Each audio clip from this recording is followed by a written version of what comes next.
আসসালামু আলাইকুম। হ্যালো দর্শক, আশা করছি সবাই ভালো আছেন। তো আজকে আপনাদের জন্য আমি আরও একটি নাস্তার রেসিপি নিয়ে চলে আসলাম।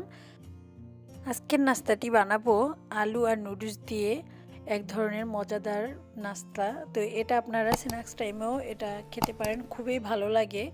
তো চলুন দেখে নেওয়া যাক এর প্রস্তুত প্রণালী। ফার্স্টেই আমি একটা আলু এখানে ধুয়ে নিয়েছি। তো এই আলুটাকে আমি এই কাটার দিয়ে কেটে নেব।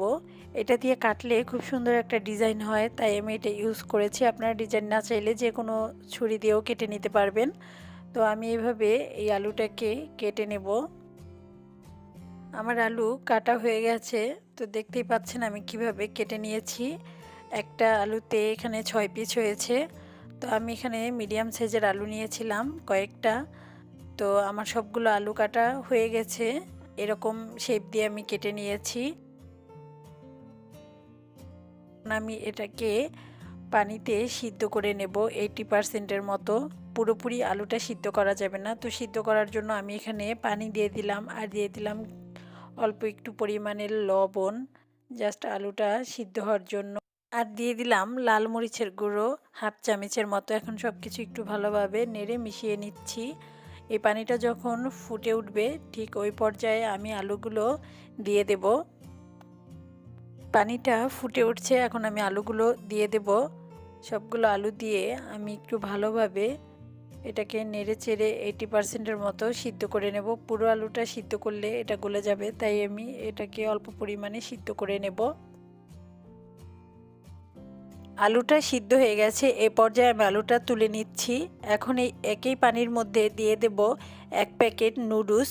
নুডলসটা ভেঙে দেব না, ভেঙে দিলে নুডলস দিয়ে এই রেসিপিটা বানাতে ভালো হবে না। তো এই কারণে আমি আস্তে 1 প্যাকেট নুডলস দিয়ে নিচ্ছি। নুডলসটা একটু নরম হওয়ার পরে এটাকে আমি একটু চামচ দিয়ে খুলে এটাকে ভালোভাবে সিদ্ধ করে নেব। তো এটাকে আমি ফার্স্টেই আমি ভেঙে দেই নেই, এরকমভাবে দিয়েছি। এখন আমি এটাকে আস্তে আস্তে ছাড়িয়ে নিচ্ছি।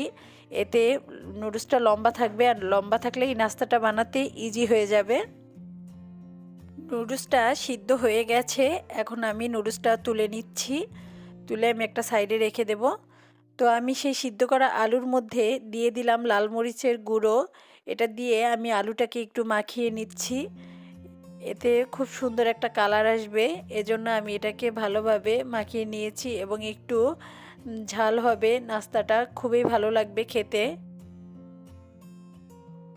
এখন আমি আপনাদেরকে দেখিয়ে দিচ্ছি কিভাবে এটা বানাতে হবে।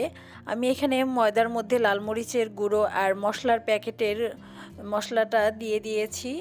1 পিস আলু নিয়ে ময়দার সাথে মাখিয়ে নিলাম, আর একটি নুডলস উঠিয়ে তো এটাকে আমি আস্তে আস্তে করে পেঁচিয়ে দেব। এইভাবে পেঁচিয়ে পেঁচিয়ে ডিজাইন করে নেব, এতে খুব সুন্দর একটা ডিজাইন আসবে।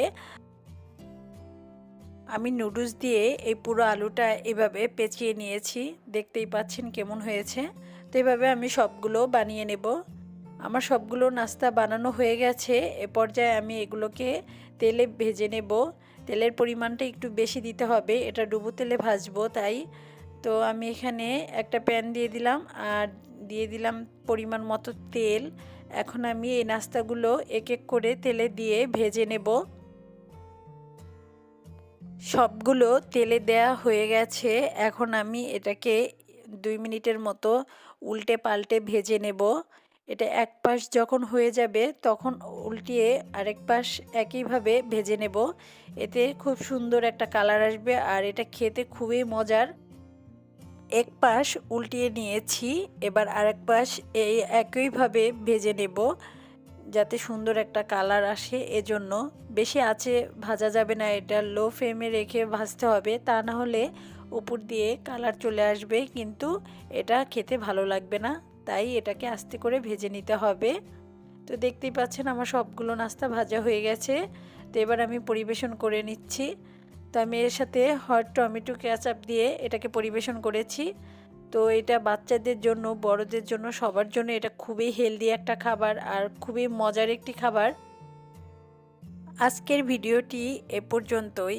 আমার আজকের ভিডিওটি যদি আপনাদের ভালো লেগে থাকে তাহলে অবশ্যই আমার চ্যানেলটি সাবস্ক্রাইব করবেন এবং পাশে থাকা বেল বাটনে ক্লিক করে রাখবেন পরবর্তী ভিডিওর নোটিফিকেশন পাওয়ার জন্য। সবাই ভালো থাকবেন, সুস্থ থাকবেন। আল্লাহ হাফেজ।